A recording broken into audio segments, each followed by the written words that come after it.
welcome back to my channel. For those that are new here, my name is Aubrey, aka Undead Glam. Make sure you follow me on Instagram and Twitter to keep up with me. And if you're new here, make sure you hit that subscribe button and hit that notification bell so you guys can see future videos from me. For today's video, I'm going to be doing the 2016 versus 2020 makeup trend. I saw a video by Ashley Hotcakes TV. I'm gonna link her video down in the description below so you guys can check her out. And basically what she did was do her 2016 makeup look on one side and her 2020 makeup look on the other side. 2016 was around the time that I started my Instagram makeup account, so my looks are not the greatest then. As you guys can see on the side, I had the thickest, most defined painted on brows ever. My brows were definitely the biggest change that I've had throughout the years. So my 2016 look was always a very coppery brown kind of tone, and I always paired it with a hot chocolate liquid lipstick with eyeshadow on the lower lip.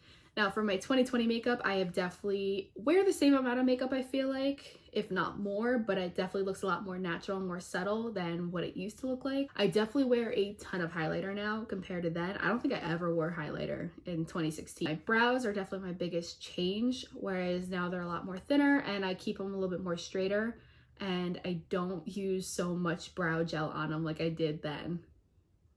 So I'm going to start off with my 2016 makeup first on this side. I usually do my foundation before everything else, but for the sake of this video, I'm going to do my brows and my eyes first, then my foundation. So in 2016, I used only brow gel for my brows. So for today, I'm going to be using the Anastasia Dip Brow Gel in medium brown.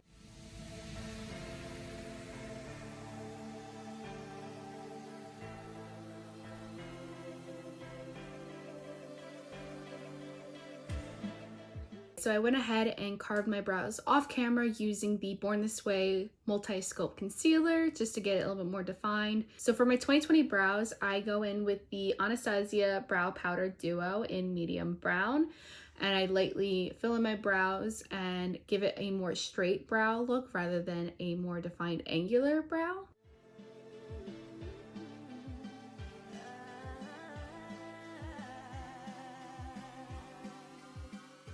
Then I'll go in with the Sephora Collection concealer just to define it a little bit more, fix the shape a little bit.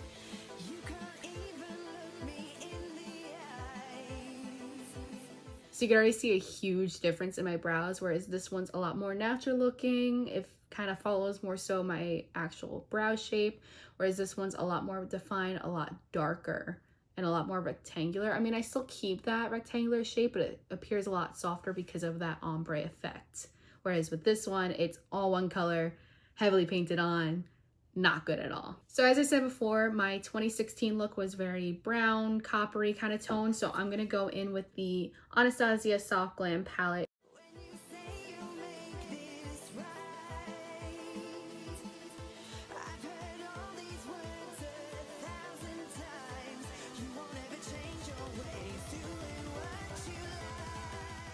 I don't believe I cut my crease back then. I don't think that was really a thing just yet. I usually just took my finger and just placed copper shadow, like a gold coppery shadow right over top of my lid.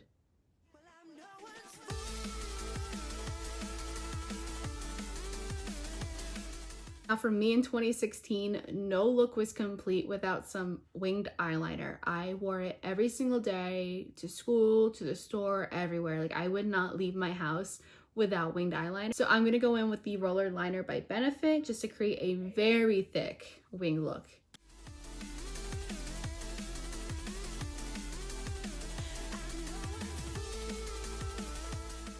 So for my 2020 eye look, it's kind of the same concept, just very, very light. I'm going to use the Anastasia Modern Renaissance palette.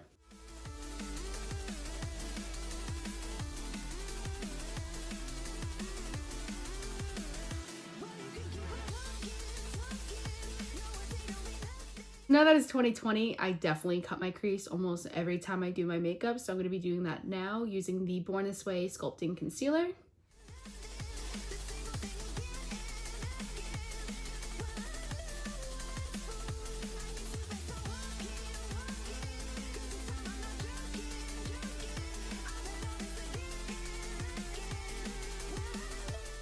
So in 2016 for foundation, I usually use the Tarte Amazonian Clay foundation. I come to learn that it does not work for my skin. It never did. I don't know why I liked it, but for similar results, I'm going to be using the Milk Blur foundation because I always wore something very heavy, very full coverage on my face.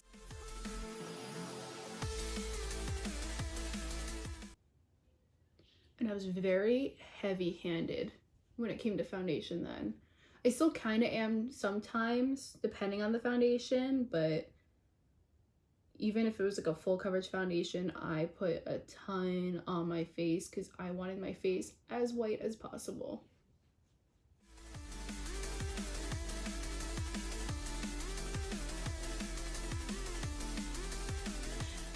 And then for concealer, I use something very high coverage as well. It was a Tarte Shape Tape, which I do not own anymore because it is too drying for my skin. So I'm gonna go in with the Born This Way Multi-Sculpt Concealer.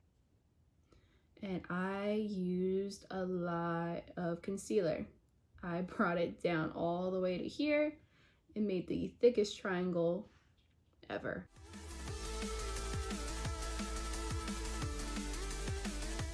So to set my face, I'm just gonna use my everyday setting powder, which is the Fenty Pro Filter in Butter. Baking was a huge trend and I took a part of it, even though I actually didn't need to.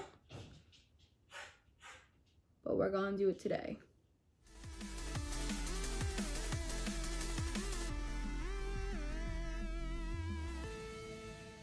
Even if I didn't need to bake there, I would bake there. So while that side is baking, I'm gonna go ahead and do my 2020 side. So for my foundation now, I still like a lot of coverage, but I don't want it to look so cakey like I did in 2016. So I'm gonna go in with the NARS Sheer Glow Foundation. I feel like this foundation gives me the coverage that I'm looking for without it sitting super thick or heavy on the skin, and it's still looking pretty natural looking compared to other foundations.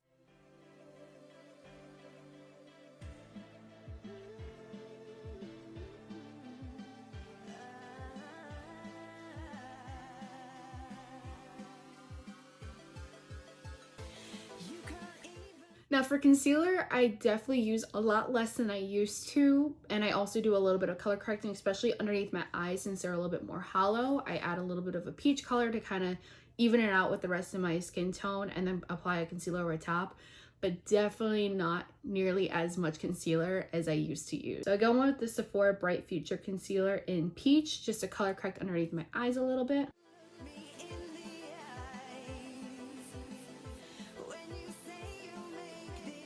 Then I go over top of that with another Sephora Bright Future Concealer in a shade that's very similar to my skin tone. I don't really like to do anything too brightening anymore.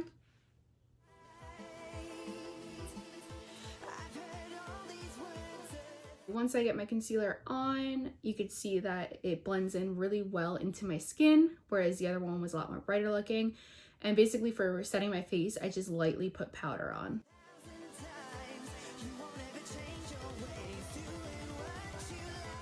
Now that this side is all set, we're gonna go ahead and take this bake off, and I'm sure it's not gonna really look well.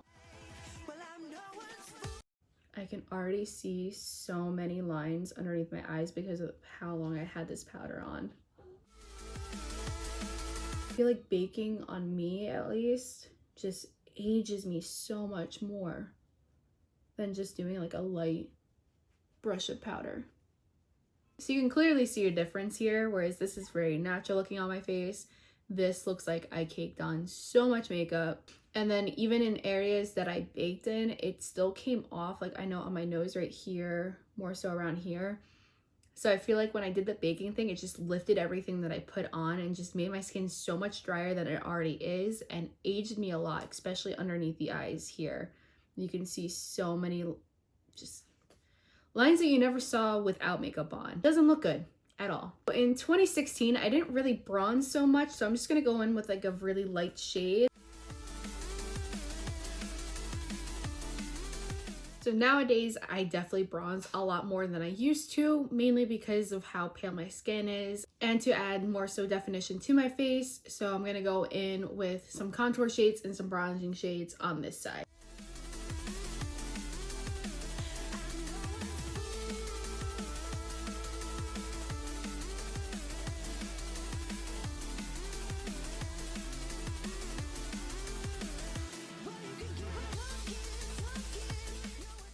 Now, one big difference between 2016 and 2020 is in 2016, I didn't really wear that much highlighter or blush, but nowadays I do wear a lot more highlighter. Still not so much blush, but still a little bit to add some color to my skin. So I'm gonna go in with the Laura Geller Baked Blush and Brighten. So I usually just put a little bit on my cheeks just to add a little bit of color back to my skin. And lately I have been putting a lot on my nose, so I'm gonna do that today too. And now for highlight, I'm going to go in with the Anastasia Dream palette, and I'm going to be using this shade right here.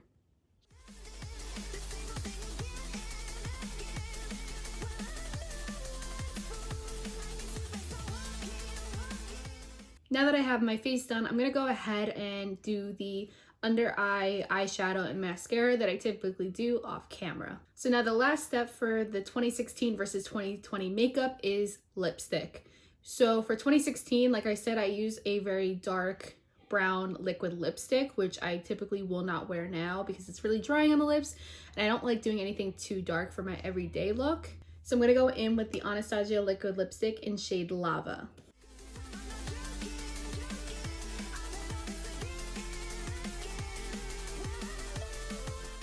Then on top of this, I'm just gonna add a little bit of eyeshadow right to the center of my lower lip.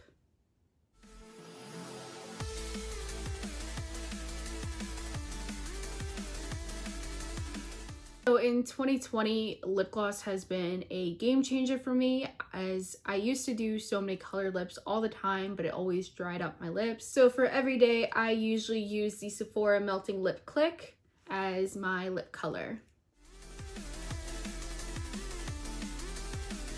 I like using these melting lip clicks because they're very natural looking and super moisturizing on the lips. And it just gives it that nice like subtle shine. So it still gives you a more fuller lip look because of the shine, but without the harsh definition of liquid lipstick. Just looking at my face side by side, it's insane the difference of how my makeup has changed over the last 4 years, from going from heavy, full coverage, full glam look to something that's a little bit more natural. Still like a lot of makeup, but more subtle looking, more natural looking for every day. Comment down below which side you prefer, my 2016 side or my 2020 side. If you haven't already, make sure you subscribe to me down below and hit that notification bell to make sure you see future videos from me. And give this video a thumbs up if you liked it. And that's it for today, guys. Thank you so much for watching. Bye.